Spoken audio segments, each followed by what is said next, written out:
আমাদের না অনেক টাকা। আমার বাবা বালি ফেলে আসতো, বাবা বালি ফেলে এলে আমি তোমাকে সব টাকা দেবো, সব টাকা। ও মা, আমাকে দেবে কেন? তোমাকেই তো দেবো, কাকা কিন্তু জানি না।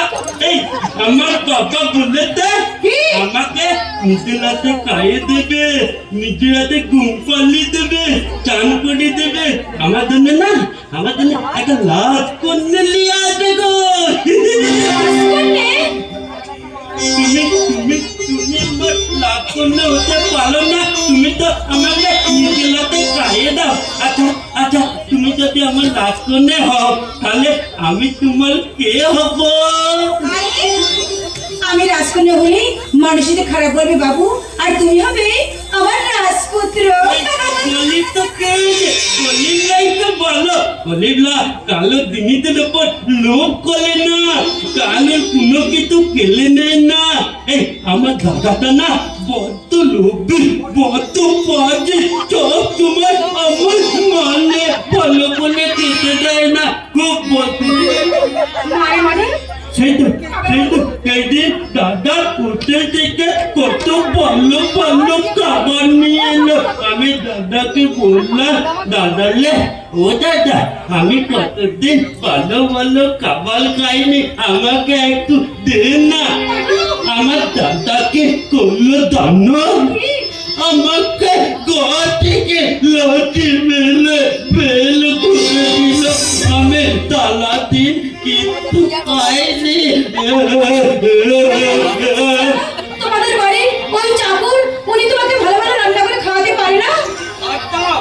কিন্তু বড়বাবু আদেশ অমান্য করে কোনো কিছু দেওয়ার উপায় আমার নেই।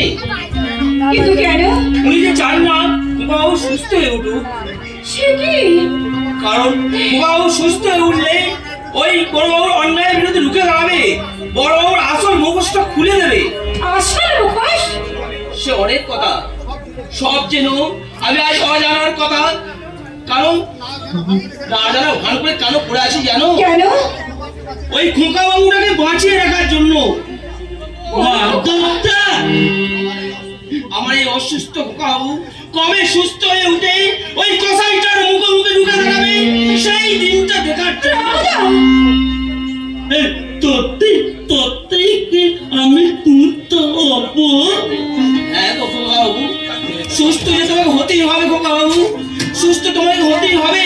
তুমি সুস্থ না হলে তোমার বাবা মায়ের সম্মান করবে কে? সেই জন্যই তো বলছি, তুমি অন্ধকার থেকে একটু একটু করে আলো উঠে আসার চেষ্টা করো। আমি